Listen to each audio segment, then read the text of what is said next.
Welcome back, Button Club members, to another episode of the Safe Sets podcast. I am one of your hosts, Shadow Fury, and with me to the left, as always, is... Ricky Icebeam. Yeah, so today we are going to be discussing a few things on the podcast. As you guys know, Capcom Cup X is going on right now. Yep.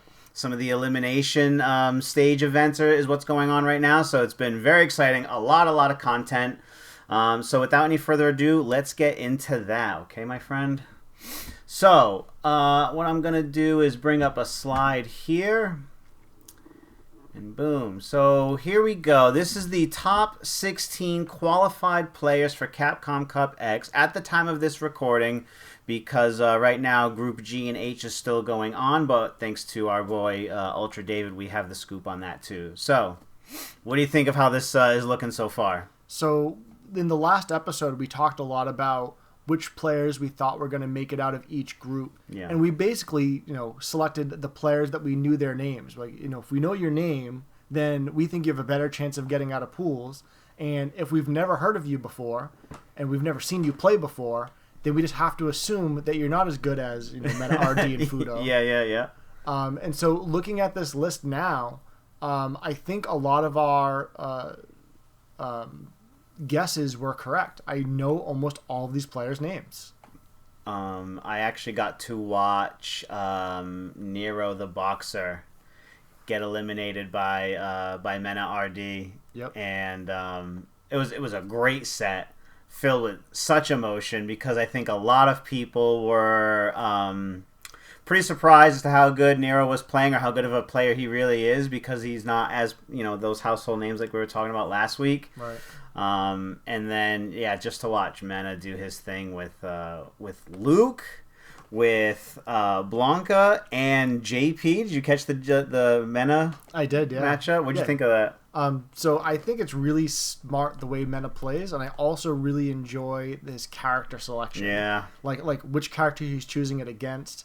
How deep into each character he is. Like, you could argue he's the best Luke in the world, and you can argue he's the best Blanca in the world. Mm-hmm. And his JP is very, very good, but you can kind of tell he doesn't play him as much as Luke and Blanca. Yeah. But his JP is still very, very good. Like, he knows all the combos, he knows all the setups. Mm-hmm.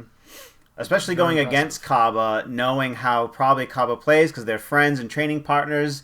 So there was some perfect Sonic Boom jump-ins that Mena was able to get, and just really understanding how his friend was going to play the game, and just counter-picking with JP, obviously the better zoner in the game. Yeah, and I feel like for Group F, no matter how it played out, there was going to be some heartbreak.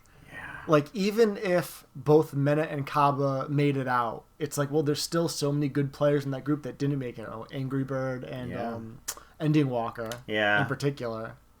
It hit me in the feels when Ending Walker was eliminated. But he's so young. He has so much time ahead of him. He's as long as he sticks with it, he's definitely going to be a threat in the future. So his time and place will come. So for winner's bracket, your boy Phenom as Ken. Yep, and in the last episode I was saying everyone's sleeping on Phenom, and I don't know if we have the time to pull it up. I think he went undefeated. I think he just won every match. Oh, really? Yeah. Can we actually pull up some scores? We can kind of go Where back would and I forth. go for that? If you go to... is it here or Ultra David's thing? I think actually it's going to be on Event Hubs, but it's going to be a different screen. Okay, let's do this for really a second. Yeah. And I'm going to hit up Event Hubs here. Sorry for not doing this before we recorded, but... We just had fine. the idea. Yeah. So your boy Phenom... So his set count was 4-1, and his game count was 8-2. So I was a little bit off. He didn't win every single game, but he won very convincingly. And to have a score of +6 when you look at all the different groups is extremely impressive. And you could see it in his gameplay, even if without that being your prediction, right? To put it on my radar, just watching him play, I was like, wow, he's on fire right now. He's playing really, really good. I don't know when's the last time we saw Phenom. Was he in Street Fighter League at all? Yeah, he was. Right? Yeah, This most recent one. I don't know about the most recent one, but I remember there was a viral thing where he was in Street Fighter League and didn't lose a single game the whole time. Okay. He was the anchor for his team. Every time he went up, he won. It didn't matter. And so remember last episode we were talking about some kind of money match between Phenom and Punk. I think it might have been Street Fighter League, where they were like the final match of the final championship. Okay, yeah. When right. Phenom essentially won, and his level, his critical art whiffed. That's right. Yes. Yeah. So we were talking about that. I think it was Street Fighter League. Now that I think about it, it might have been the first Street Fighter League. Wow. And then you got your boy Kawano. Yep, and so when you look at the scores, like they both won their sets 4-1. The game count for Phenom being 8-2 and for Kawano 8-4. So being +6 and +4. When you look at the scores of the other players in that group, they're like clear winners. Oh yeah, it's not close. Like to be +4 and then third place to have 0 points. Like those two players deserve to make it out. And I'm pretty confident that in our last video, those are the two names that we called for this group. Yeah. Them being the most popular, names that we know of. 2022's Evo champ. I believe that's yes, true. Yeah. Okay. And also, I'm real bad with the years ever since COVID happened. Yeah. 2022 sounds correct. Especially when we just get into a new year too, I'm always like, oh, that was last year, which was 2 months ago. Right. Yeah. Like the Evo champion for Street Fighter 6 was 2023, which was last year. Technically. Yeah. Exactly. Yeah. And then Joey Rogan, he I know he was having some issues. Something dropped for him in the game, something he wasn't expecting to happen, and I mean it wouldn't have saved him too much. But I remember seeing him like post something on Twitter, being like, yeah, like something messed up or whatever. Oh, like interaction didn't go the way he expected. it to. Yeah. So that's Group A. Yeah. I also wanted to mention that I didn't watch. So I've been trying to watch as much Street Fighter League as I could. Not Street Fighter League. Capcom Cup X as I can, but I've been missing a lot of matches, and so I don't think I've seen any of Shadoken's matches. But for him to be 0-5 and then his score to be -8, and when we start to look at these groups, I feel like almost every group has like one player where their score is like way worse than everybody else's. Yeah. Yeah, tough go for your boy Shadoken. Yeah, and so again, because I didn't see the matches, I can't say for sure, but it really makes me wonder, like, are these the examples of the players who made it in because they won an online regional event? And it's like, okay, well, this person made it in, but Punk didn't. This person made it in, but Tokido didn't, and not Daigo. Yeah. All the things that we were kind of complaining about. It's like, I think if you look at maybe the bottom one or bottom two of each group, then you can kind of argue, like, okay, these are the players that that we were saying. It's like we would rather see Tokido in there. Mm-hmm. We'd rather see someone who we think has a better shot of winning or of disrupting their pool. Mm-hmm. Or even if they didn't make it out, it wasn't an 0-5 record, right? Like, right, exactly. It was something a little closer. Or if every game they lost was like a 2-1. Yeah. Like you could go 0-5 and still have a 5-10 record, which is much better than a 2-10. Yeah. So that was for Group A, and then what is it? This is just the battle log saying specifically who won which match and what score they got. Okay. So if you scroll through the battle log, it'll get to Group B. So Chris Wong is a player that we were saying we didn't really know his name. I think he's just newer to the scene, but he did qualify from an offline regional, and there was only 3 offline events total. Oh wow. So for him to be one of the 3 that qualified from offline, I'm actually not so surprised to see him essentially win his group. Yeah. And if you look at the scores again, it's like Chris Wong with +7. That's leagues above everybody else in his group. Mm-hmm. And then you look at like the bottom 2 players being -3 and then all the way down at -9. So this is a very like lopsided group where the ones at the top were winning almost every single game, and the ones at the bottom are like going 0-2. Yeah, and your boy Destroy Gods has a worse record than Shadoken with 1-10, -9. Yeah. So super rough. But your boy Nephew, +3. So like you were saying, a very big differential between Chris Wong and Nephew. Yeah, but I would say if you look at Nephew and Big Bird being +3 and +2, that's extremely close. Mm-hmm. Yep. Yeah, so unfortunate for Big Bird not to make out of his pool, but very close between him and Nephew. And I think when we looked at this group last week, we were talking about those 3 players being like, okay, Chris Wong, Nephew, and Big Bird are the top 3 in that group that we expect to make it out. Yeah. Where the bottom, we were like, yeah, I don't know them. Shaka, I think I've seen a couple of times, but Despair King, and then of course these regions are not always so well represented in America or in some of these other big tournaments. So their way of getting into the Capcom Cup was from, either the online, which we can always look if you ever want to pull that up. I could go back and see how someone qualified. Yeah, but I think it's safe to say too, like if they're from a region that's not not like America, Japan, and Europe. It's like, well, if they're from like Argentina, then it's like, oh, well, they most likely got in from the online qualifier. And if they end up towards the bottom of their group, well, it's sad to say I'm not surprised because it's like you're in a less represented area. And so that doesn't always mean that the area is weaker, but it often means that they are. Yeah. And so it's like, okay, you won an online regional in a weaker area. So now that you're brought in with everybody else and you're fighting literally the best of the best in Street Fighter, it's like if you end up at the bottom 2 of your pool, that's kind of to be expected. Yeah, so Group C, NuckleDu and DCQ, leagues above everybody else when you look at the scores, +6 and +5. Bravery, Crimson, and Dookie being from, -1 and 0. That's interesting the way the scores look. Oh, it's because of the one extra round, right? It's because Bravery's set score is 3-2. The order is not by total points, it's by the set records. And so that's why you have a -1 above a 0. I didn't notice that at first. Okay. That's why I was confused at first, because it seemed out of order, but they're going by the set count. Okay, yeah. Poor Mr. Crimson. I was kind of hoping he would get a little bit further. Gnarly little Dalsum main from France. Yeah, and as I've been watching Capcom Cup, I'm really seeing the Dalsum struggle here. Like it's an offensive game, and I think in the beginning of Street Fighter 6, players' defenses were not as strong, and so I feel like now that people are like perfect parrying everything, and like once they get a perfect parry, they already know their combo route, they know the setup after it. Like once someone gets a hit, the snowball effect is very, very strong. I think a character like Dalsum in this environment just really can't keep up, unfortunately. No, because the Dalsum players are not weak. I think it's really like you run into a Cammy, you run into a Luke, you get rushed down. That you miss one jump in on your anti-air, and now you're in the corner, and you got throw loops, and it's guess for game. Even with your teleport, it's not saving you from anything like that, right? No, in fact, the teleport is a bit of a liability, because all they have to do is put you in the corner and wait. And if you teleport, not only can they, assuming they didn't hit a button or try to throw you immediately, they can react to the teleport, press like a jab to hit you in the air. That puts you in, I forget the name of it, but it's like the purple letters come up where they can basically combo you in the air. Oh, okay, yeah. So like as a Luke main, like if I have Dalsum in the corner and he teleports, I can stand jab and then uppercut.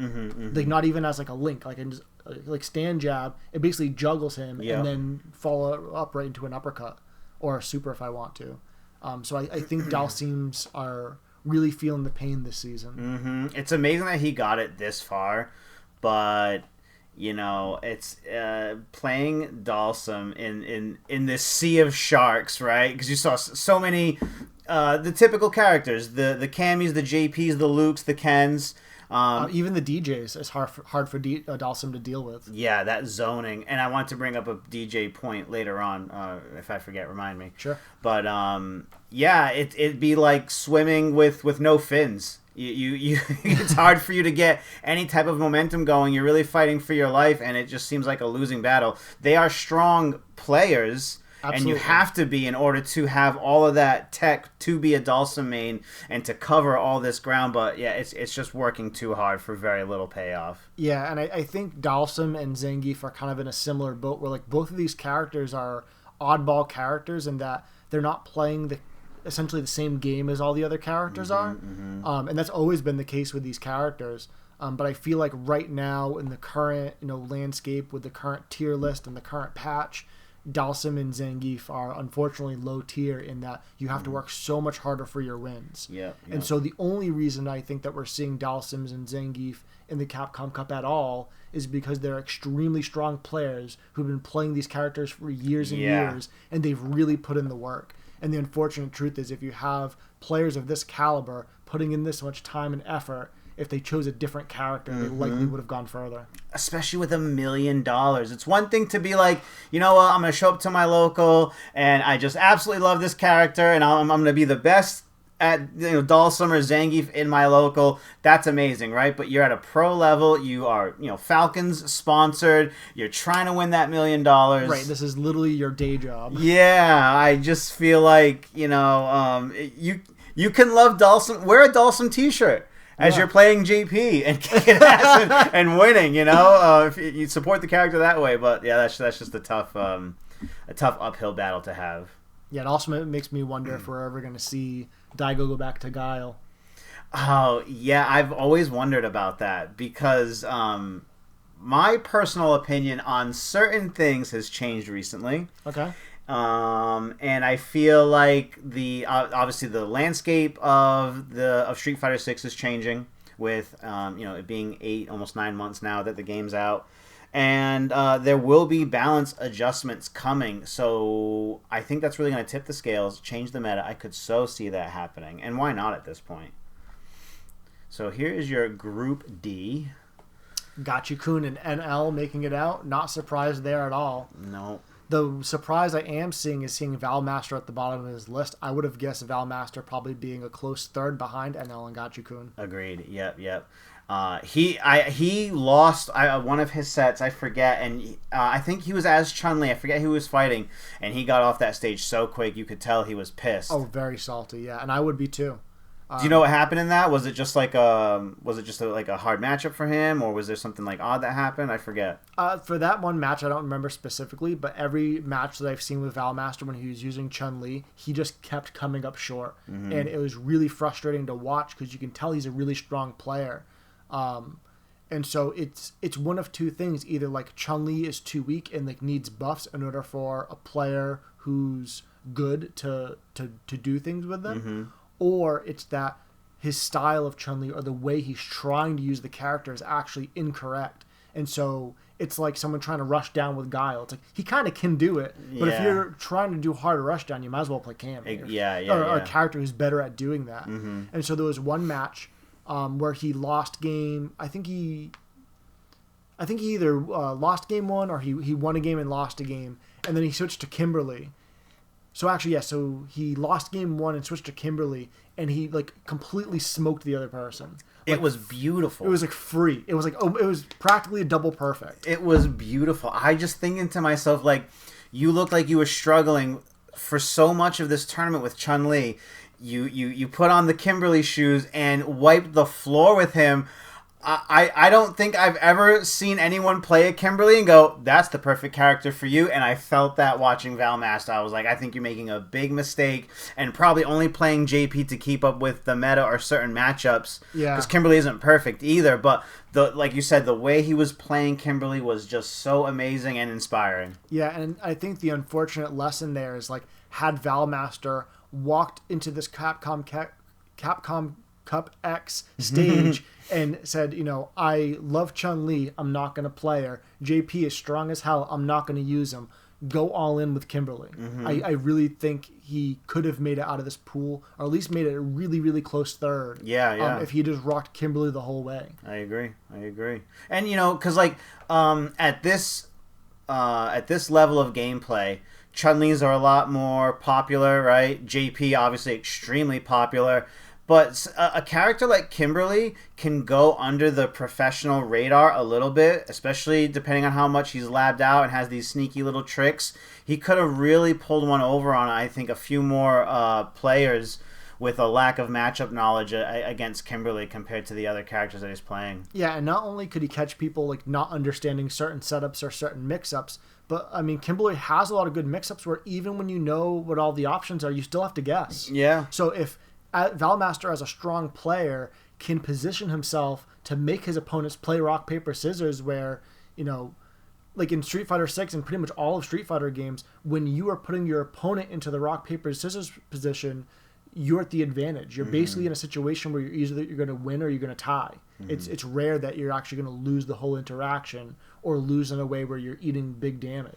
And so if he can put himself in a position where his opponent's in the corner, he lays down the bomb, It's like, okay, overhead low, throw, Guess. or shimmy. Yeah, you or have nothing, to, right? Yeah, Like, you have to guess. And so mhm. I think that's extremely powerful, and Kimberly is one of those characters that has that.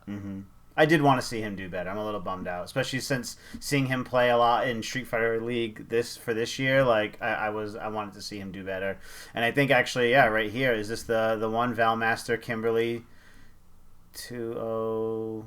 No, because he won a game, right? Or at least. Yeah. Try scrolling down more. It might have been day 1. Oh, that's true too. Wait, no, this is day 1. It might have been day 2 yesterday. Yeah, it was yesterday. I'm pretty sure. Yeah, either way. Group E. This is a pretty good group. So when we talked about it last week, I was saying, I'm really crossing my fingers for Snake Eyes to do well. He's an extremely strong player, and Zangief is really underrepresented. Mm-hmm.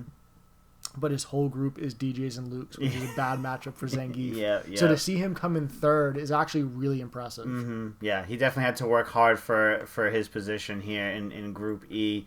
And then between Fudo and Xian, like, look there you go. There's your 2 DJs right there. Yeah, and those scores being +8 and +4, that's well above everybody else. Like, Snake Eyes was kind of close, but he would have needed not only to win his matches more convincingly, being 2-0s instead of 2-1s, but he would have needed Fudo to either like lose a set or win a set 2-1 instead of 2-0 a couple of times to really bring the point swing around enough for him to take it over Fudo out of the pools. Mm-hmm. Basically wait on someone else's mistakes and failures to help get him along, right? Yeah. What's interesting is if you look at the game records, Namikaze, so his set record is 0-5. He didn't win a single set, but his game record is 4-10, which means he lost 2-1 almost every single time, which is actually pretty impressive. Like the best you can do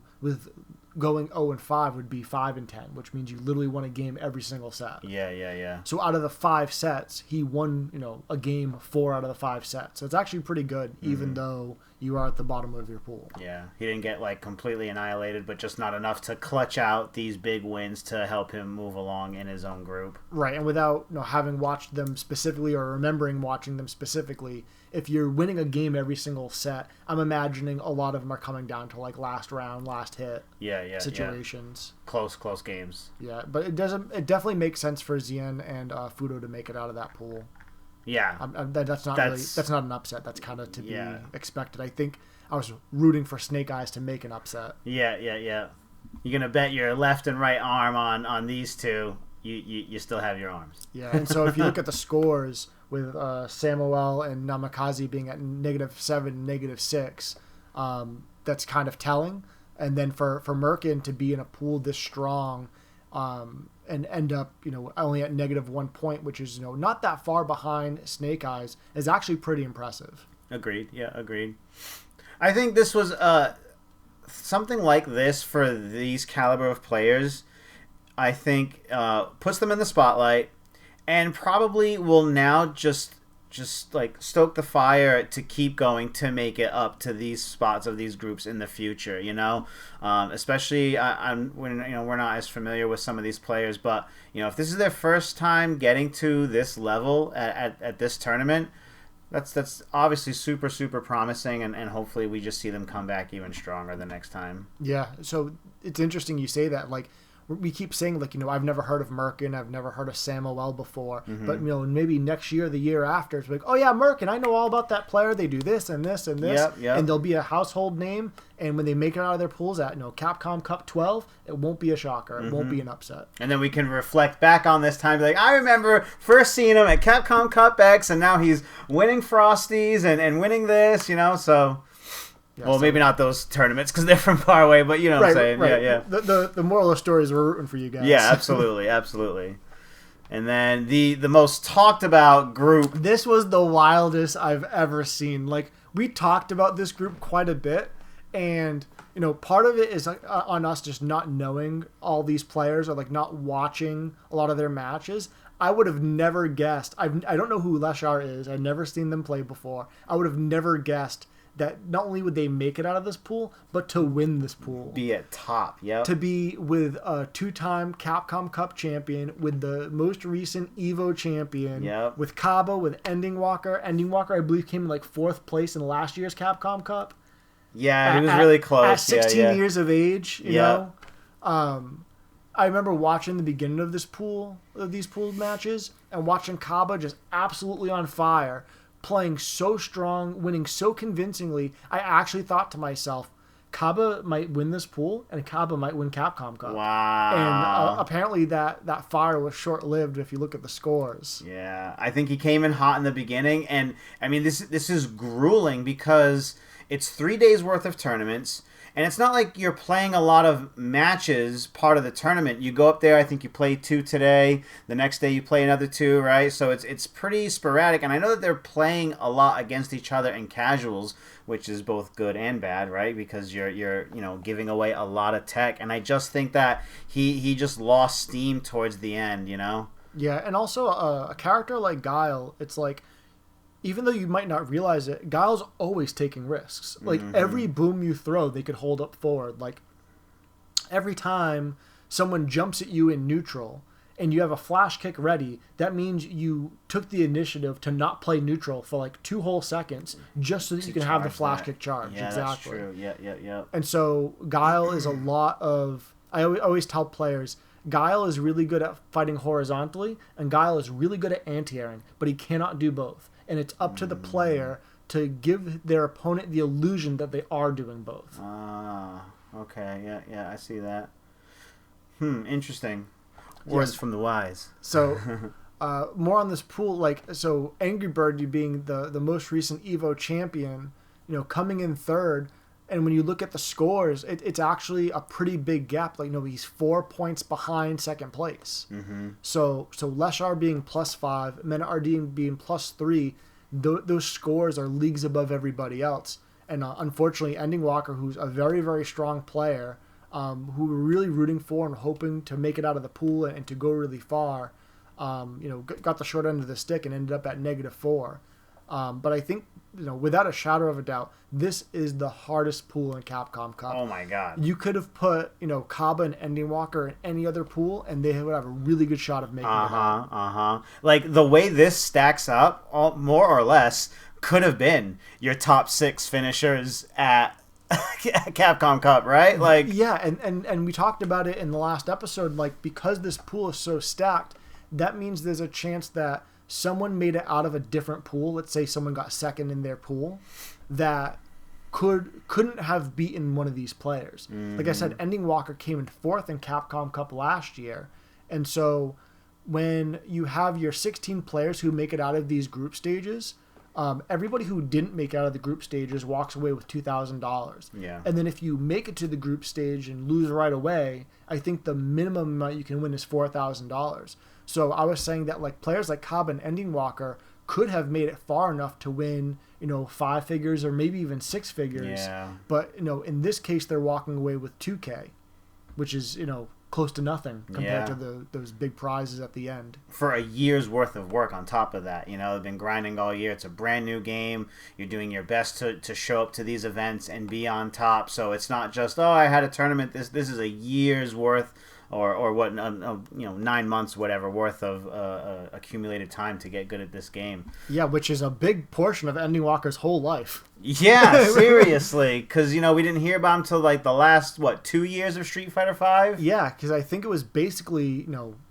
without looking up his birthday, you could say from the time he turned 16, he was on fire, winning tournaments, doing well online, and then made it into last year's Capcom Cup and made 4th. And so now I'm assuming he's 17 years old. So it's the last year and a half of his life has just been grinding Street Fighter and showing results and being at the top of his game. And it's okay, well, a year and a half for someone who's about 17 years old, that's a huge chunk of your life. Huge, yeah. And I know him and Problem X are really tight. It's his protege and training partner, and they share a lot of the same sponsors and stuff. So to have someone like that, take you under their wing, who our last chance qualifier, it's just so epic. Lashar, so not knowing that name, but remembering him not only because he's first here in this group, but his play with Chun-Li was incredible. It was so convincing. And that's what earlier I was talking about Valmaster, and I was saying, maybe Chun-Li needs buffs, but I was trying really not to say that because Leshar's doing so well with Chun-Li. That's why I'm really leaning toward on the explanation that, maybe this just isn't the character for Valmaster in this game, or maybe Valmaster's trying to play Chun-Li like it's Chun-Li from Street Fighter 4 or Chun-Li from Street Fighter 5, and that's really not the way to play her in this game. And so Leshar's Chun-Li was much more impressive, and I was much more impressed with Valmaster's Kimberly. Yeah, 100%. Valmaster, being a legacy player, do you know who he played in? He didn't play much 5, right? He didn't play much 5 as far as I know, but I believe he was a very strong Chun-Li player in 4. Yeah. And then when he did play Street Fighter 5, I believe he tried to stick with Chun-Li. Yeah. And I think it was really just like the big change from Street Fighter 4 to Street Fighter 5. I know many Street Fighter 4 players did not like it, and they did not stick around, and I believe he was just one of those 09ers that hated Street Fighter 5. Yeah.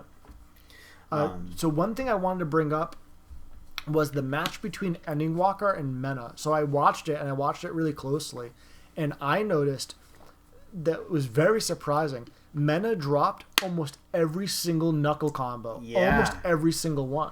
It was like if he went for 10 of them, it looked like he dropped 9 of them. Yeah. And there was even one, and so I was wondering, because I heard a little chatter on Twitter about players who were at the Cup complaining about setup, saying that like one of the setups was much laggier than the others. Yeah. And I just have to wonder and assume, like, were they playing on a laggy setup, and that messed up all of Mena's perfect knuckles? Yeah. Luckily, Mena ended up winning the set 2-1. But I think if he was on a perfectly good setup and didn't, if you assume that the setup was the reason why Mena dropped as many combos as he did, which I think is a fair assumption. You know how tight he's playing. You have to assume it's not him. Yeah, that consistently. I think if he dropped 1 or 2 out of the 10, I could say, it's nerves, it's whatever. Yep. It's maybe, the setup they're playing on is just different than the setup at home. But to drop like 9 out of 10, I would assume there's something wrong with that setup. And so for him to drop that many combos and still win, it really makes me wonder if they were on a better setup and that caused him to drop much less of those combos. He probably could have beaten Ending Walker 2-0 instead of 2-1 the way it was. But yeah, it was just very surprising to see and unfortunate. And I guess fortunate for Mena that he not only won that set, but was able to make it out of his pool, despite that. Yeah, of course. Yeah, because he posted on Twitter saying, I will get used to the setup, like, I'll be better. And now that you brought that up, because I did forget about that real quick, I think that was another issue that Valmaster had in an earlier match, and that's why he got off the stage and so pissed, because he could feel it. Yeah, it's super unfortunate, because I wanted to look up some of the specs. And, it's 144 hertz monitors. They're playing on PC all weekend and stuff, which I would say is become like the standard, the norm. That's what we run at Button Club is 144 hertz, but we are on console, But I feel like, and I know you're a PC guy, so tell me what you think about this.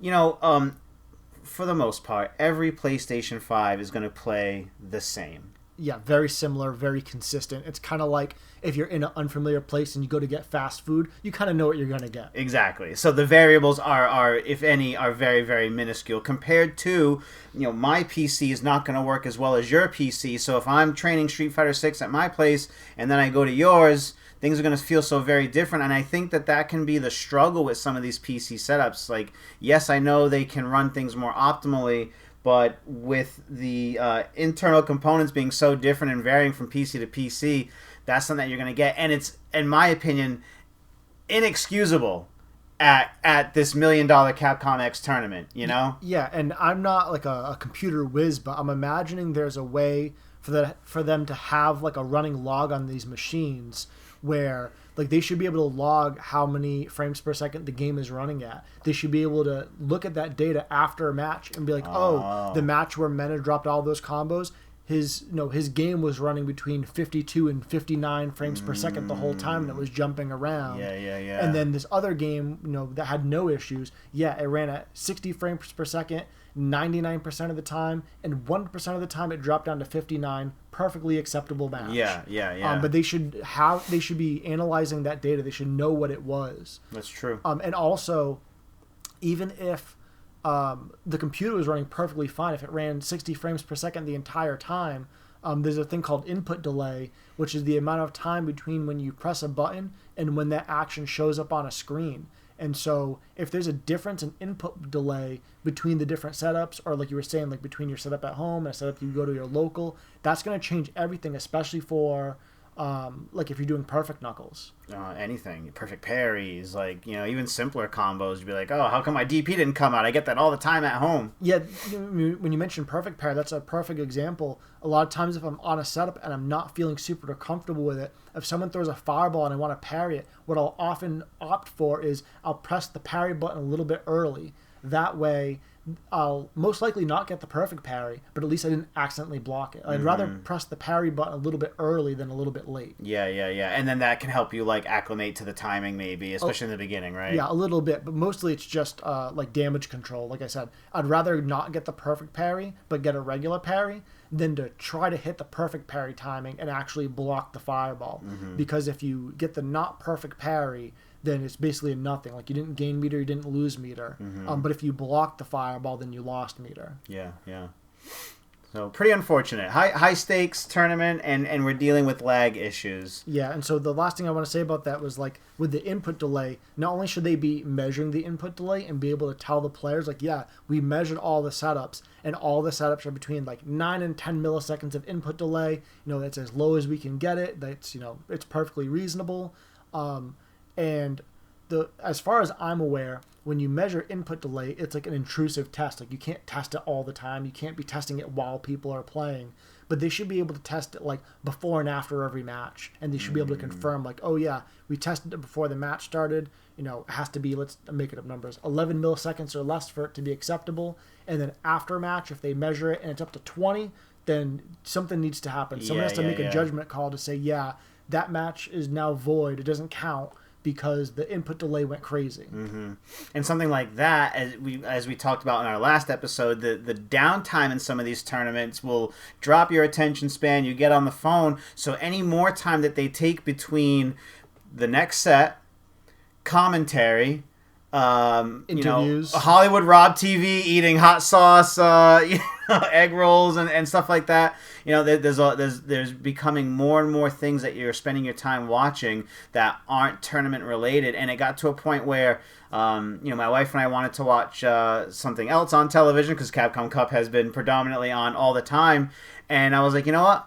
I'll catch this later, and I will skip all of this shit that I don't really, really want to see and just stick to the matches, gain my perspective on that, and move on, Yeah, and even better than that, there's a good chance Capcom's going to be posting YouTube videos of just the pure matches. Yeah, that's true. So you won't even have to skip anything. You just go from match to match to match. Yeah. So Lashar on winner's side, Mena RD, pretty surprising on loser's side. I would have definitely lost that bet. And then Angry Bird, sorry, see you next year. He seemed like he was playing extremely either timid or careful, and there's a fine line between the two, right? Yep. I did not feel like I saw him playing like I know that he can. Nero the Boxer had a really, really great showing, and he had a really sweet interview about how people didn't really know who he was, but came out. That's a decent way for people to figure out your name, and hopefully better luck next year. I feel really bad for Kaba, and even worse for Ending Walker. Yeah, and speaking again about Nero the Boxer, like him being a lesser known player, like had he gone into this pool and gone 0-5 and had a score of like 1-10 or 0-10, then that would have been much less impressive. So to be in this killer pool and do as well as Angry Bird, do better than Kaba, better than Ending Walker, that's super impressive. Yeah. I'm impressed. You would have never gotten that. So cheers to Nero. Group G. I can't really say much about this because some of these names, and I don't even really remember. Yeah, it's really unfortunate. I wish we could have mixed Group F and Group G. Yes. And not mixed them randomly. Take, half of this group and half of that group and just swap them. Yeah. Because there's players in Group F that really should have had a better shot of making it out, even if they have to make it out in loser side. Mm-hmm. And then in this one, I mean, and I'm not saying that these players are weak. I'm saying they're lesser known players. Yeah. I mean, I think if you would have thrown Angry Bird in this pool, Angry Bird probably would have made it out. If you would have thrown Kaba in this pool, Kaba probably would have made it out. Yeah. Or like, what if Ending Walker was in here too, right? Yep. Peppered in with Kaba, and they could have been the two making it out, which would I think been so much more hype for top 16. Yeah, but talking about this group, if you look at the scores in this group was actually similar to a lot of the other groups, where it was like, okay, one or two players are like way down at the bottom, and 1 to 3 players are way up at the top, and there's a split at some point. Mm-hmm. And so in this one, you can see first place is their score is leagues above everybody else. They're 3 points ahead of second place. They won that group pretty convincingly. You can see that in the context of this group, they earned to come out on winner's side. Mm-hmm. And then, so second and third place, having essentially a tied score of +2 total points, that's extremely close and kind of unfortunate for Safe. Yeah. He was so close.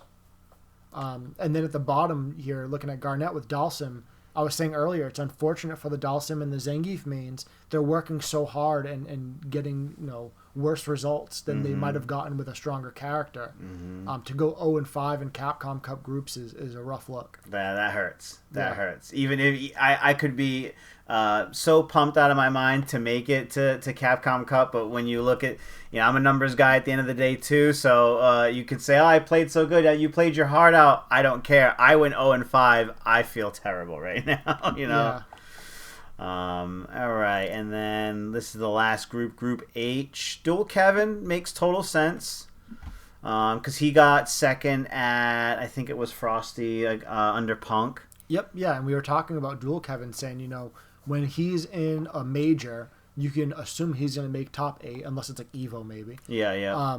And that the only players he's going to lose to are like the very top S tier. Like he might lose to Punk, he might lose to Angry Bird or Kaba or Mena. It's like, but he has a shot of beating those players, and when those players aren't around, he's beating everybody else. Yeah. And so if you look at this group, we were saying, Problem X has a really good chance of making it out of this pool.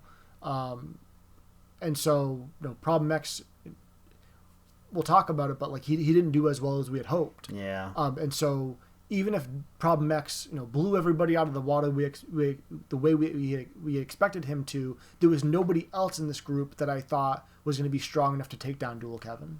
Yeah, I agree with that. And watching his matches, his Luke play and his Rashid play were both very, very solid, very, very strong. He was winning games very convincingly. Yeah. I was super impressed. I was impressed too, especially like he seemed so ready. He seems so ready, and he like to go off what you were just saying, like he's gonna lose to the Punks and this and that, but he's on his way. Oh yeah, definitely on his way, and where he exits Group H and winner's side definitely proves that. And I was really surprised with his Rashid because I've seen his Luke more often than his Rashid, and his Rashid really surprised me. Yeah, he was a Rashid main in 5. Oh really? Yeah. Okay. Oh, so that makes total sense then. And then Travis Styles, have you seen his picture? It's all over Twitter. No, he's got the blue steel look from what's that movie? He's got the Zoolander. Yeah, he's got the pouty lips, and it's a he's got his hair all done. It's a really interesting photo. So yeah, from Australia, Chun-Li, he'll be making out on loser side. Still super really solid, and to prove a point again, like you had said about Val Masters Chun-Li, probably just not playing it in the same way, Right, because Val Masters clearly a strong player. To make it into Capcom Cup is no small feat, and so to get to Capcom Cup and then not get the results that you were really hoping for, it's like you kind of have to go back to the drawing board where I'll say it again. I really think he should go all in on Kimberly. I agree. And there's a good chance that Kimberly's going to be getting some buffs in the next patch. So if he puts in the time now and then she gets a couple of buffs and some of the top tiers get a couple of nerfs, he could be in a really good position next year. Absolutely. Kusanagi? Yep. I'm trying to put a face to the name. I don't really remember some of his matches. Yeah, same here. And it was just, part of it was me like coming in and out of watching Capcom Cup. I think I just missed most of these matches. I think I watched one of Jabim's matches with DJ. Yeah. That name sounds familiar. I think it's actually Jabby M, but in my head it's Jabim. Yeah. Every commentator was saying it a little bit different. I was like, oh, that's how you say it? I've just been saying jab him the whole time. He's reminding himself, just jab him. Yeah. Mash the foreframe. Yeah. And then, your boy Problem X, pretty unfortunate. He spent all of his all the gas on getting here in last chance qualifier. Yeah, he burnt himself out. Yeah, I mean, he had a hard road ahead of him.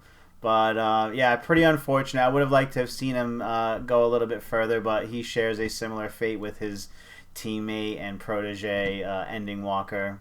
Yeah, and I had this mentality of, like, the last chance qualifier was so stacked. It was such a hard tournament that unless you ended up, like, in Group F, I was like, if you win this last chance qualifier, you're almost guaranteed to make it out of your pool, if not in winner's side, at least on loser's side. Yeah. So this is a huge upset. It is. It really, really is.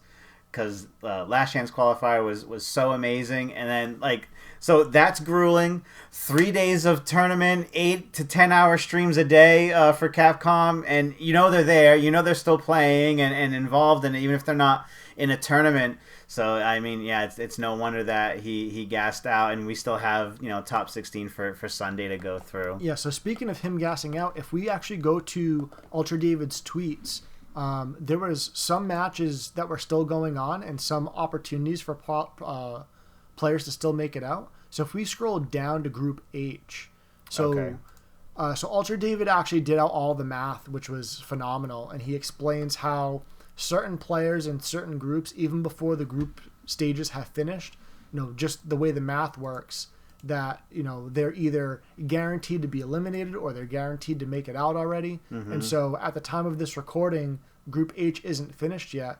And he's saying that Problem X can qualify if he wins at least 2-0. And he says plus other stuff. I believe what he means plus other stuff is if other players who have a better score than him lose their matches. Play worse, yeah. Especially if someone who's above him loses 0-2 to someone who's below him, that's going to help his score relative to everybody else. Okay. So even though we just said, it's unfortunate for Problem X, looking at those scores, it's more than likely he's not going to make it out. Okay. But according to Ultra David's tweet, it's not guaranteed just yet. Mm-hmm.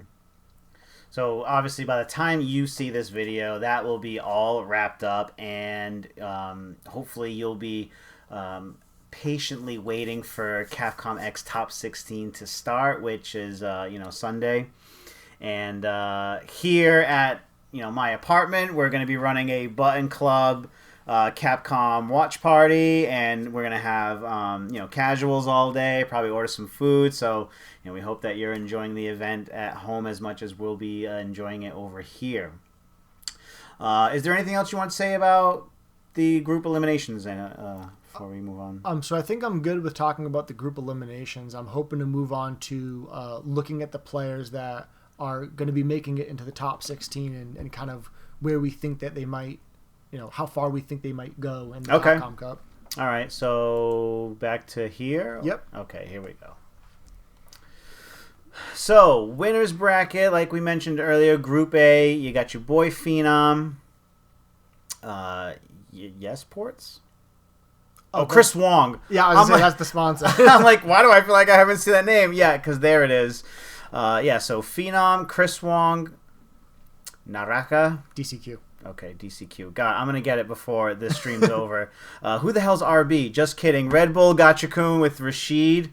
Xian. Is that how you say that? How you say that? I say it Xian. Xian, okay. Xian with DJ and Lesher with Chun-Li. So, yeah, that's the people that made it out of their groups on winner's side. And then here, why don't you hit us up with loser's bracket? Yeah, and before that, I was going to mention, so, not only is that 6 really strong players, that's 6 different characters. That's really good representation. That's 100% true. And with all of the usual suspects, right? Yeah, no one's going to... No, there's no surprises there, right? Everyone was talking about how... Luke, Ken, and JP are top 3, and it's you're probably right. People have been saying that Rashid's really strong, but with characters like Ken and Luke already in the game and that people have been playing them since day one, unless you're like a Rashid main, it's kind of hard to make that switch. Mm-hmm. But, we've been saying Rashid's strong, and, we're seeing it now in Capcom Cup. Pretty much everybody using Rashid did really well. Yeah, like they were very dominant. And the pacing that Rashid is playing at is overwhelming. He's completely on top of you, making you guess for your life. He's not doing a lot of health bar damage. It's all that mental damage and guessing and holding block, losing your drive meter, right? Yeah, the drive meter damage is huge, and then like the mix-ups. Mm-hmm, mm-hmm. So DJ, super strong character. No one's surprised to see a DJ in top 16. Chun-Li, we've been saying that she's a strong character. I think it just takes the right player to pilot her. Let's look at the losers bracket. We have Kawano, a former EVO champion. We have Nephew with Juri, which is really good to see. One of our American brothers. Knuckledew with both Guile and Cammy, Mm-hmm. another American. Yeah. So we have NL out here with Luke, Fudo with DJ, and everyone's favorite Mena RD playing basically any character that will get the job done. Yeah, man, which just proves his pedigree as to how good of a player he is, because he's the only one here with 3 characters listed next to his name, right? Yeah. And even for Knuckledew, the Cammy matchup, heavily contrasts his Guile, but I think it is necessary for some of the character matchups in here. And that was one of the things I wanted to bring up before was someone was saying that every time we saw a DJ versus Guile in Capcom Cup, it was DJ all the way. Yeah. And really convincingly, like he's doing Guile things better than Guile's doing right now, and then some, right? Yeah. And that's actually like a personal struggle for me because I main Luke. And even as a Luke main, I'm struggling against DJ. And my secondary is Guile, which I would normally counterpick a bad matchup for Luke with Guile. And so now I'm kind of in a place where I have to decide when I run to a DJ, which character do I use? Yeah. Would you start with Guile to see, like, to maybe test their player skills and then go, oh no, like I can't play Guile against them. They know what's up. Let me switch to what I know and I'm stronger with. I think I need to like pick a character for fighting DJ and just grind the matchup and just learn all the tricks and not really switch back and forth. Kind of like how with Knuckledew, like I'm sure if Knuckledew sees a DJ, he probably just selects Cammy right away and says, yeah, this is the character I use for this. Yeah, you evade the fireballs, a lot of air shenanigans, dive kicks, and everything like that. Right, and then like relatively easy anti-airs where he does the drop knee in your face. Yeah. So it makes sense, because I remember him coming from 5 with Guile and Mika. Yep, and then also picking up Cammy. And also, oh, okay, yeah, interesting. Yeah, I think he started with Armika and Guile, and then later picked up Cammy. At least that's the way I remember it. He had an interview with Rob TV, and he was unaware. He thought he was a shoo-in already before this last match set that he had, and started off with Cammy.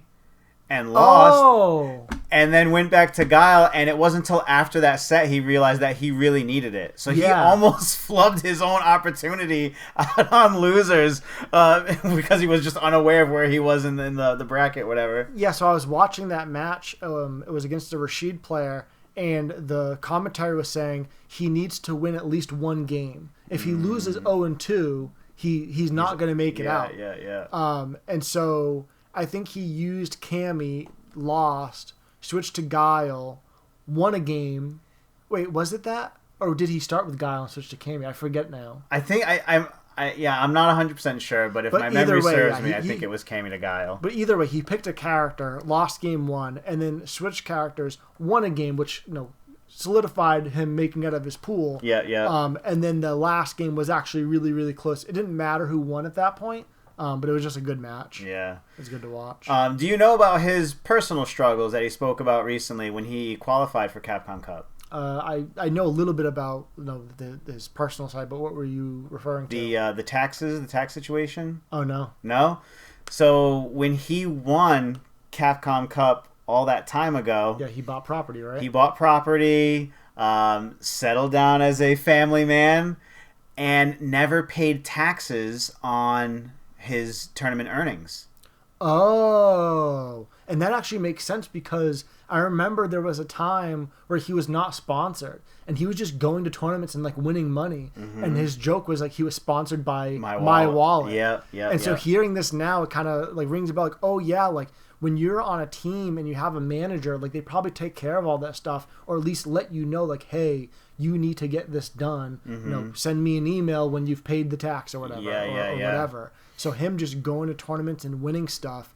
Yeah, he might have been completely unaware that when you hit a certain threshold, you have to pay a certain amount of tax on that stuff. Yeah, yeah. And even when like you go, like let's assume that he goes somewhere to get his taxes done, like unless he brings the documentation of his tournament winnings and he doesn't bring it up, they're not going to ask him about that. That's such a strange thing to ask. Mm-hmm. Yeah, he probably just was completely unaware. Just unaware, probably just naive, unfortunately. Yeah, or and it probably wasn't malicious. It probably wasn't him avoiding taxes. It was him not realizing he needed to do that. Yeah, yeah. And then, so he owed that, I think, for some time, and now there's, like, late fees on that. Oh, big time. So big time. he was really, I was pretty surprised that he was letting us in that much into his personal life to even admit something like that, let alone to say the struggles. Like every month he pays thousands of dollars, and if he doesn't, he gets hit with an even bigger fine that just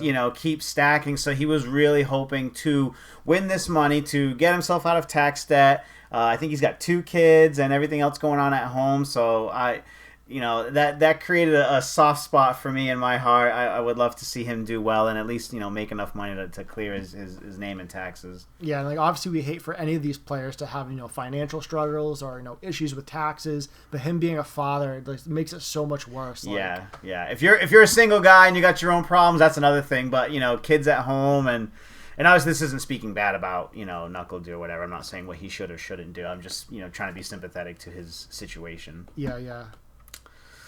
And then that pretty much wraps it up. You got your boy Fudo, Mena RD. Yeah, so I was saying that in the top 6 winner side, there's 6 different characters, but now when you combine these 12, it's mostly Luke. Yeah. Because what was it? 1, 2, 3, 3.5 Lukes? If you count Mena as half. Yeah. 3 1/3, maybe. Well, I'd still call it a half. Yeah. I'd say he's half Luke, half Blanca. The JP. That's true. The JP rarely. was pretty specific, and just to maybe in certain matchups, right? Because that was against Kaba's Guile, so he's probably just let me outzone the zoner basically. Right, or maybe even like, oh, he's played against my Luke, he's played against my Blanca. Let's throw something that's a little bit unfamiliar. That's true. That might have been the case. So that's what we have to look forward to coming this Sunday for Capcom Cup X. Either way, by Monday, by Button Club Tournament Monday, we're all going to show up to our Fairhaven Weekly just extremely excited and motivated that someone won $1 million. I know that's definitely how I'm going to feel. And we'll be training for that, all day Sunday during some downtime. So I have a question for you. Who's going to be the millionaire?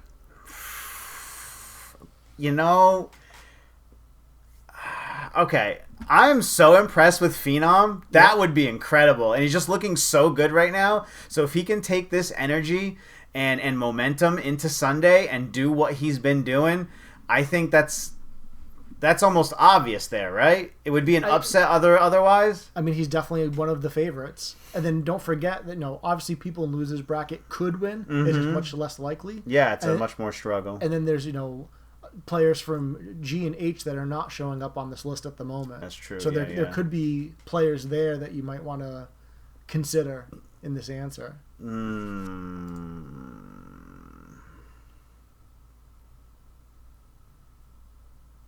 Yeah, I don't know. I mean, even then, right? Like, Promx, if he does what he needs to do here, he's going to be on loser side anyway, right? So, but Dual Kevin's going to most likely make it out in winners. I'm going to stick with my answer. I think Phenom would be sick. Gotcha-kun also, because he has he's done really well for himself in the past, and he's kind of come up and been like, I remember the first time he won being like, I haven't heard this name at all, and now I'm hearing it all day, and I'll never not hear it because he did so good. I wish I could remember what tournament it was. And Lashar. Yeah. So if you were to ask me at this point who I think is going to win the whole thing, I'm actually going to go ahead and say Lashar. Yeah. He was in the Group F bracket from hell. Yeah. And bested Mena RD and Kaba and Ending Walker, like so many strong players. Angry Bird, the Evo champ. Yeah, How can you forget him? So to be like, if you can win that group, I think you can win Capcom Cup. Yeah. And then what about through losers? So on the loser side, the players that I think, again, even though it's very unlikely for any of these players to win, I think the 2 players on this list that I'm seeing that I think have a good shot of making it pretty far is Knuckle Dew and Mena RD. Yeah? Yeah. I think Kawano and Mena, I would love to see Knuckle Dew do so well, for himself. But Kawano, I mean, he's still just so fresh. He's playing so good. And I think Kawano's pretty young too. I think he might be like 20 if I had to get. No. Oh, really? I think he's pretty young. I don't know. We'll look into it, but yeah, he could totally make the upset. It could be Kawano Phenom Grand Finals, and I could see a reset and that being some trouble. Nephew, not so much. Not to say they don't have faith in him, and obviously anything can happen. But right. I'm just trying to look at what I think is obvious. NL, maybe. I'm not sure about Fudo. I believe in Mena because of his spirit and what he's proven so far. Right, and his track record. And also the fact that he plays multiple characters. When I see some of these characters like like a DJ main or a Luke main, and as far as I'm aware, they only play that character. It's like, well, what happens if they run into a bad matchup? Or what happens when they run into the mirror match against a strong player? Like, what happens when any of these Luke players run into Mena RD's Luke? Yeah. Gotta run it. And so that's where I think Knuckle Dew has a pretty good advantage playing both Guile and Cammy. Yeah. Really Well, he covers a bigger spread, but I'm just not sure. And obviously, like I would, in our tier list, I think we put Cammy pretty far above Guile, right? Yeah. So it remains to be seen. Either way, it's super exciting. I just can't wait. It's like Christmas. I'm excited for it to happen, experience it, but I know the drop in energy once it's done, it would just be like the holidays, they were exhausting. Yeah, and I haven't checked the schedule. I'm curious if it's going to start and end relatively early. Because I know with Evo, a lot of times it runs pretty late. Yeah. And I remember, in years past, staying up until 2 o'clock in the morning on a Sunday watching Evo and then being so tired at work the next Monday. Dumb late. We had a watch party here for last year's too, and for 2 years actually. And Jared hung out with me the latest, and even he was like, I can't. Like, you enjoy yourself. I think it's 1:30 in the morning. I'm going home. That's a wrap for me. Yep. What's also different about when Top 16 starts by comparison of what we've been seeing is that it starts at 3 p.m. Pacific time. So that'll be 6 p.m. Eastern time, our time here. Yeah, and then I guess the question is, how long do we think a Top 16 is going to last? Is there... I wish it showed a block of time that it was anticipated. Yeah. But, I mean... I'm just going to guess it's going to take at least 6 hours, and so that means on our time it's going to go from 6 to at least midnight. Yeah. So this might be another 1 a.m. stay up to watch the whole thing. I think so. I think we're in for a night full for sure. So make plans for Monday. Maybe call your boss, say sorry. There's $1 million tournament. Oh, you're in it? Congratulations. No, I'm watching it. It's like, what if... No, that's actually a bad analogy. I was like, what if the Super Bowl winner won $1 million? They win $1 million every day. Yeah, no kidding, right? They get millions and millions throughout the year. Oh, you're hurt? Here's your money. Yeah, they get millions for losing. Yeah, exactly. Anything else you want to say about Capcom Cup? No, I'm just super excited to see our first, FGC millionaire. It's gonna be insane. What a way to establish our scene. I had a quick discussion with James of the Compound on Wednesday. We were talking about Capcom Cup and all its excitement, and I brought this up as an idea for you, and I actually asked him about it too. Capcom bringing this amount of money to Street Fighter every year, is that something that we are going to see? Or, in the later years of Street Fighter 6, does it drop to a different, prize pool because the game is getting older now? And his opinion was basically if they pull this money out, that's a huge mistake. Like it would be like you getting a raise at work, and then the following year, actually, you're gonna be making less money. Right. I think that really just kind of would screw up the momentum of Capcom Cup, Street Fighter, and fighting games FGC as a whole. Yeah, and so I would love to see the $1 million come back year after year. I just don't know enough about like Capcom's business to understand, like, does that make any sense? Especially knowing that, like, okay, when a fighting game like Street Fighter 6 comes out, they make, I'm sure, like 90% of their sales like the year it comes out. Yeah. And so once the game is out, like they make residual money on like DLC and costumes and stuff, but I don't have a good feel for, like, I'm assuming the first year is the majority of it, and then every year they probably make less and less money. Yeah. And then when Street Fighter 7 comes out, there's a huge spike again. Yeah. And so, like, I just don't understand, like, from the big spike of this first year, Street Fighter 6, all this cash and revenue that came in, like, how much of that are they willing to part with in order to basically promote their game, knowing that no matter how much they promote it and how much hype they build around it, there's only a certain amount of players that are going to buy the game. Like fighting games are still a niche video game genre, and it's, at least now, it's not going to be Fortnite. It's not going to be millions and millions of players. No. And so there's a limit to how much return you can get on the investment that you put out, where a game like Fortnite is so huge, they make so much money selling skins and DLC and stuff like that, that they can afford to put on these $1 million tournaments all the time and actually make their money back. Where I think if Street Fighter, if Capcom decides to keep putting up $1 million first place prize every year, I would just have to assume that means they're actually, like, eating into their own profits. Yeah. And what does that say for the state of the next game and things like that? That's kind of why it's I don't want to put fear out there or talk badly about the community and what that could bring. It's something that I have to, like, I thought right away, like, how long does this last if it does or doesn't? You know what I mean? Yeah. So I think we have to set our expectations to be like, okay, if next year it's not $1 million, it's not the end of the world. However, I think from now going forward, if there's ever a Capcom Cup where the first place prize is less than 500,000, then I think that's, like, reasonable to be upset about, and to voice your opinion and say, okay, this is really messed up that we went from $1 million to, let's say, $250,000 or 300,000.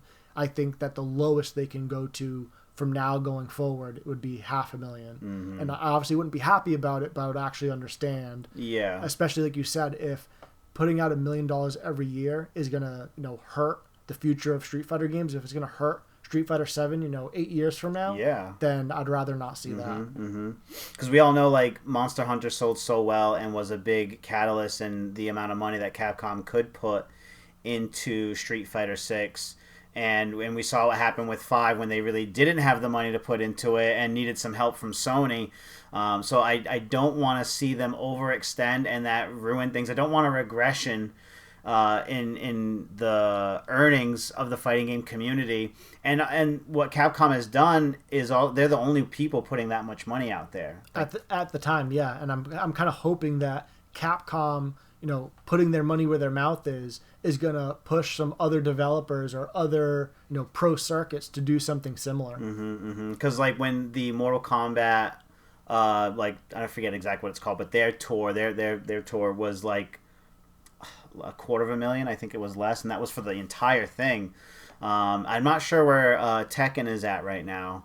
And then we also have another big game on the horizon that could be big money. Project L? But, I'm sorry, what? Project L? Yeah, I don't recognize that name. Is that a segue? Do we just go into that? Let's go into it now. Okay, all right. So, as you guys are all well aware, actually, let me take a second to find this on Twitter here. Oh boy, this is zoomed in like mad. Old man Twitter. Yeah, right? Jesus. And I'm really showing my age. What are you typing in? What is that? Is that a cheat code? What do you mean? That's the name of what could be the biggest fighting game of all time. Why does it say Intel?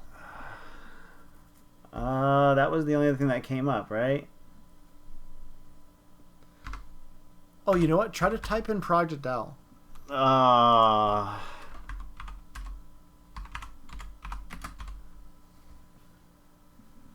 That is so strange. I don't think that's the right one because it's not even a blue check mark. A Riot Games industry plant and fighting game fan. Okay, so yeah, this really. So I should probably just do Riot then, right? Yeah, maybe.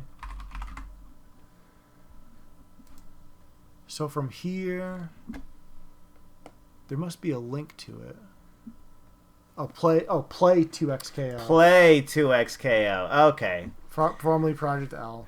So we found it. So, as we were saying, your boy, Mr. Cannon over here, comes out. They put out a 3-minute video talking all about where they are at in the development of this new League of Legends fighting game. And the tweet before this basically says, like, this is the last update for Project L. Right. Because we're changing the name. Right, or we're going to finally release the real name. Exactly. So the name is 2XKO, and the entire fighting game community is divided on it. What do you think about that? I don't think we're divided at all. I think we all agree that name sucks. That name is horrible. It doesn't even stand for anything. Like, it's not an acronym. It stands for, it's basically 2v2 fighter. Yes. Yeah. 2XKO. There's 2 players on each team, and you're knocking each other out. There's no name for the game. The acronym is the name. It's 2XKO, and it doesn't sound good. It doesn't roll off the tongue good. No. And I think everybody liked the name Project L. I think it sounded really cool. It sounded cool. The only thing that I disliked about the name Project L is it kind of reminded me of Project M, which is a mod for Smash. Okay. I find sometimes these placeholder names are more exciting than the real names that come out. So I don't know if you know this, but Xbox Series S and X, when they were working on it, was Project Scorpio. Yeah, and that's a cool ass name. That's a cool ass name, and Project L came off rolled off the tongue so much better. You knew exactly what they were talking about because the L was for League of Legends, and this is their newest project. So I didn't mind that name, knowing that it was going to change. And then when they come out with this, I'm like, this is so dull, and they're so proud of the name. They worked. If you work for a company and you come up with a name, you have to be proud of it, whether you like it or not. Whether you like it or not. I just don't understand. Like you were saying, it basically. Oh, do you want to take a break for more water? I'm good. It basically is just saying the stipulation that it is to win, 2 knockouts, and then you win. And I imagine, I see all the people talking about it. No one's going to really say all of this. Hey, want to come back to the room, play 2XKO? They're either going to rely on old habits and say, come back to my place, let's play some Project L, or you want to play some 2X? I think 2X is probably going to be the name. And there's just so many other names that I think could have resonated with the fighting game community, told you what it's about. Like, even, Legends Versus would have been so much cooler. But this is on par with Life Bar Depleter. Yeah. And this pigeonholes them into this. That's another thing I don't like about it. How are you going to be able to come up with a game? You say, you know what? Everyone loved the 2 fighter, but 3v3 has become so much popular. Is the sequel 3XKO?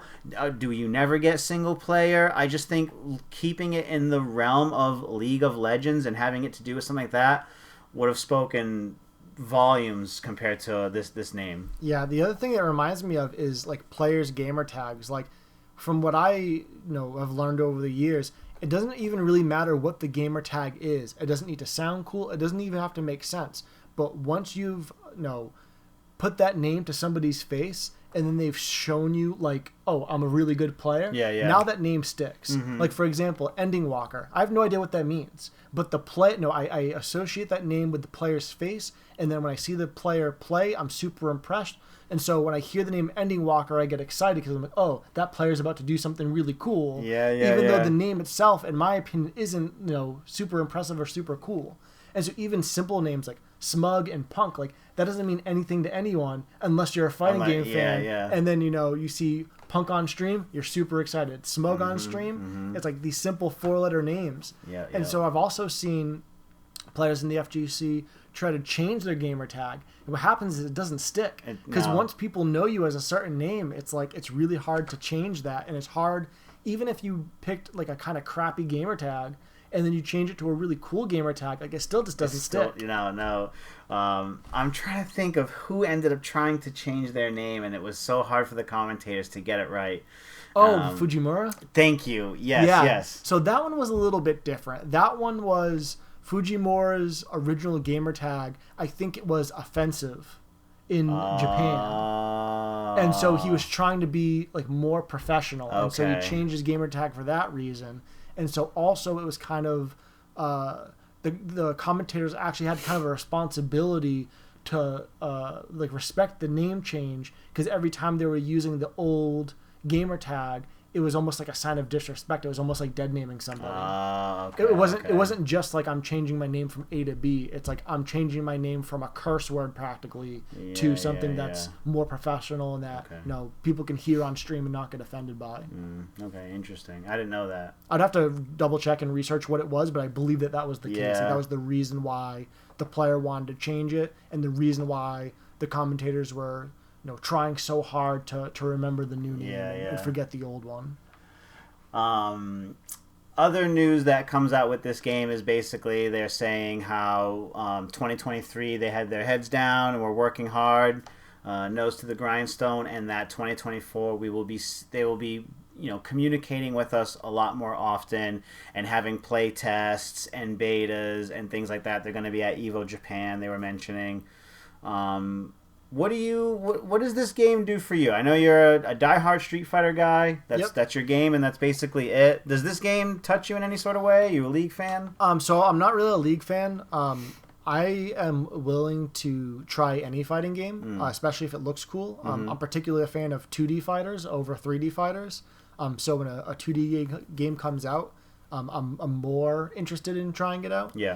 There's a fighting game, a lesser-known fighting game, Fantasy Strike, which is a 3v3 fighter that I love. I love playing it. I think it's super cool. But unfortunately, because basically nobody plays it, I can't justify putting time into practicing it. And so if Project L, 2XKO, ends up being anything similar to Fantasy Strike, and it has a player base that can justify me playing it, then I would be super interested in playing it. And the other thing that will incentivize me playing it or others trying it out is that it's going to be a free-to-play game. That's fact, or that's the rumor mill? I don't remember. I need to double check. I have it in my head that it's free to play. I can't recall if that was an official announcement or just an assumption because it's Riot, the developers for League of Legends, and all their games are free to play. But I think it's a safe assumption, even if it wasn't officially released or spoken about. But so if you assume it's going to be free to play, then that's even more of an incentive to play it. And interestingly, Fantasy Strike, when it first came out, I believe the price tag was $30, and then later they actually came out with it's free to play, but to play online, I'm trying to remember this. If you try to play online with your friend, one of you had to have purchased the $30 version, but the other one can play the free version. You can play online together. Oh, interesting. And then I think the online ranked, I think to play that you had to buy it. But either way, like a very similar and interesting structure where like you can play for free, you can try it for free, and if you like it, it's like here's value for your money if you want to actually pay money for it, or buy characters or buy costumes or anything like that. I know that Killer Instinct had a free game model available. But I guess my only concern is are fighting games at that point where this developer can either way, it's a risk. That's fair to say, right? Like, I don't know if I agree that it's a risk. well, I would say that it's a risk depending on who your audience is directly. If you are a League of Legends fan and you want to, and you're interested in playing this game because of the characters and the lore, if this game is $60, you're like, what the hell? I thought League was free. And even if that wasn't the assumption, if you're a League fan and you're like, oh, here's a League fighting game and it's $60, that's a barrier to entry that if you're not a fighting game fan, you might not be willing to make that leap. Yeah. Or you might be willing to put your money down, and then because you put the money down and acknowledge like, oh, I really just like League of Legends. It's cool that these characters are in this game, but I'm really not into fighting games. Mm-hmm. Now you feel like you've wasted $60. Mm-hmm, mm-hmm. And so I think having it free to play is actually like a win-win and not much of a risk. Mm. And in my opinion, I could see it going the other way for the fighting game community. Like, it's kind of like anything. If you get something for free, you are at times maybe less appreciative of it, right? If I gave you a car and in 6 months you're like, this is my beater car, I didn't pay anything for it, it is what it is. But if you had bought that same car with your own money, you'd be like, don't put your feet up on my dashboard, like you want to take more care of it.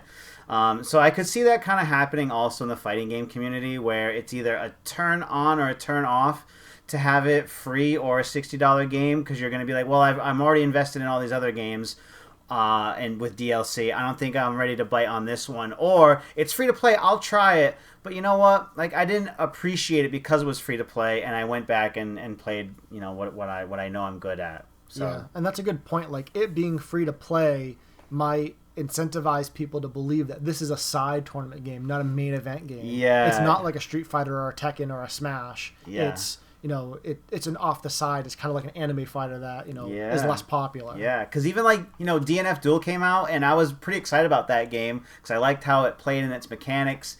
And that was a lesser expensive game. I want to say that was like $50 on release or something. It might have been 40, and then I think the light version was 20. Maybe, yeah. I might be misremembering, but it definitely was not $60. Yeah. It was below the normal for a price point, and I was excited for the game. I don't play Dungeon Fighter at all, so I don't know anything about its lore. I just was looking for a new anime style game, and I also kind of feel like that was an issue that game had. Also, it didn't rise in popularity, nowhere close to a Guilty Gear, even though Arc Systems had their hands in it, right? And then, the game had other problems, which is why it never really took off. But that initial rush, like we mentioned earlier for Street Fighter, all that money made in the first year.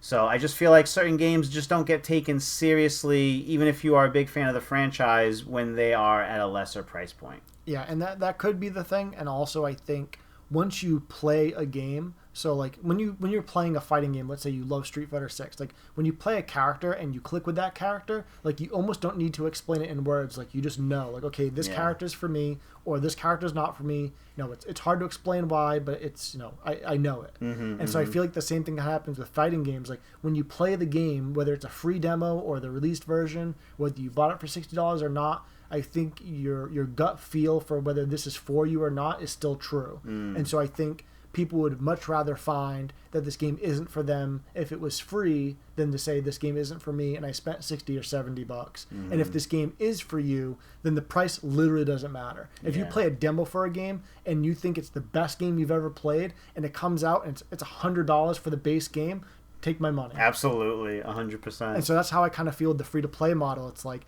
you're giving people a chance to play more than a demo for free. And so obviously they're going to have a way of making money in the game, whether it be characters or costumes or stages or whatever it is. But there's going to be an opportunity for people who are really enjoying it to support it financially. It's not it's not going to be a charity game. That's for sure. No, definitely not. And part of the segue into getting into this was the fact that Capcom is putting up all this money, and Riot Games has that money. So I could foresee this game being the next to rival Street Fighter with the players, its entrants, and it's the money that could be awarded for being good at it. Yeah, so like with some of these bigger companies, that make video games, whether it be like Fortnite or League of Legends, you can see like $1 million prize pools or multi-million-dollar prizes. And so if that's the case, if they show up into the fighting game scene and say, okay, this is the first big year of it, $10 million prize.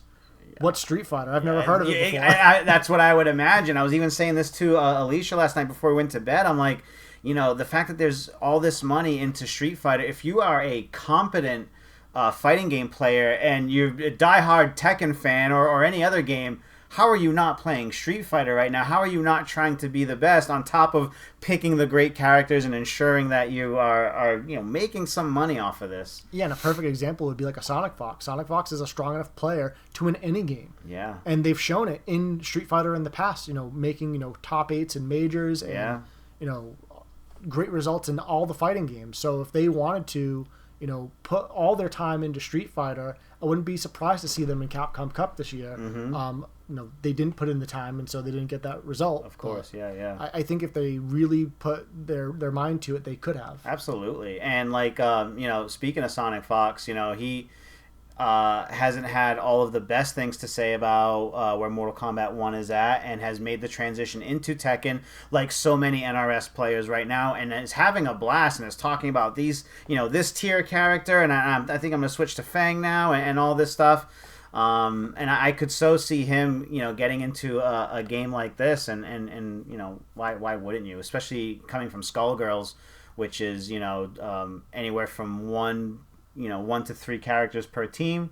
Well, not really a team if you're one person, but I'm getting it's right. It's a 3v3 fighter, but you can choose to only use 2 characters or 1 character, kind of like CVS. Yeah. Which for me is a turnoff to have multiple characters in a game. Oh, really? Yeah, it doesn't. I want my strength to come from one and not to build my own. And I would be the type. I can be pretty indecisive about certain things, and I would be the type to be like, did I lose because I had so and so on my team and not this one? Because I really like this one, and blah blah blah. I kind of want my characters all set. That was also my issue with the variation system in Mortal Kombat. I'm like, well, which one do I pick? This is good for this. I kind of don't want to have to learn 3 variations. Right, it's let me pick my character and play my character. And if you want a similar character with slightly different tools, make a different character. Yes. Because even in Street Fighter V, it was nice to have options for V trigger and V skill, but that annoyed me. Yep. Because I was like, I don't want to have to choose. I want both of these things. I want a complete character and not to make it work with what you've given me for options. Right. It's you tell me how the character works, and I'll do the best I can with those tools. Yes. Don't make me pick. Yeah. So, anything else you want to say about Project L? I'm just excited to see what happens. And like I said, I was a big fan of Fantasy Strike, which was a 3v3 fighter. So if this is a 2v2 fighter and it comes out and it's fun, I'll be totally into it. And the other cool thing with a 2v2 fighter is it seems like there'll be an opportunity to have team matches, 2 players versus 2 players. And I think that's really exciting. I would like to see more of that. That could even be a Street Fighter-esque league thing, right? For 2XKO, if you can just, tag in your other teammate. Yeah, because that was a thing with Street Fighter Cross Tekken. You actually had, I think it was at EVO, 2v2. Oh, so really? It was teams of 2 players cool. making it in tournament. That I'd be more interested in seeing. I think that'd be really cool. I think that'd be really cool. I would be more likely to play that if that was the case, honestly. And saying that out loud now, it kind of gave me the thought of why aren't more fighting games putting that as an optional mode? Mm-hmm. Like in Street Fighter 6, if you could have 2v2 where maybe you're not tagging mid-match, but each round you switch between players. King of Fighters. Yeah. Yeah. And so that would be really cool to be at your local, be at the stream setup, and have 4 chairs and 4 players, and you're sitting and watching your teammate, and then as soon as their match ends, you're in. Yeah. That would be cool. So still a lot to be seen for 2XKO. The name's a bit of a miss, but like anything, if the game's really good, the game will take off, and as long as they take care of the game and the community, it's bound to be a hit. I think this game has more pressure on it than anything else right now. Yeah, and then ultimately the game doesn't matter. What matters is the game cool? Is the game fun? does the FGC accept the game? Because we saw it with Street Fighter Cross Tekken. It's like that game was actually fantastic, and the community didn't accept it, and it died. Or same thing with Marvel Infinite.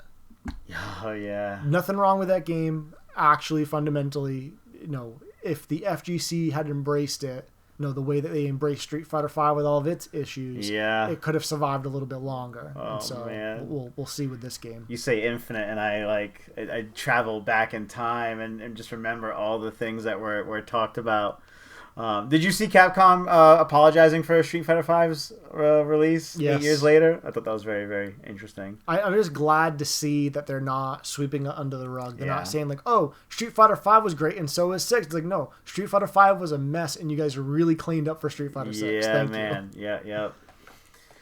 All right, everyone. That's going to do it for this episode of the Safe Sets podcast. I hope you have enjoyed. If you have, please give the video a like. Subscribe for more of these as we do them every week, with a bunch of other content.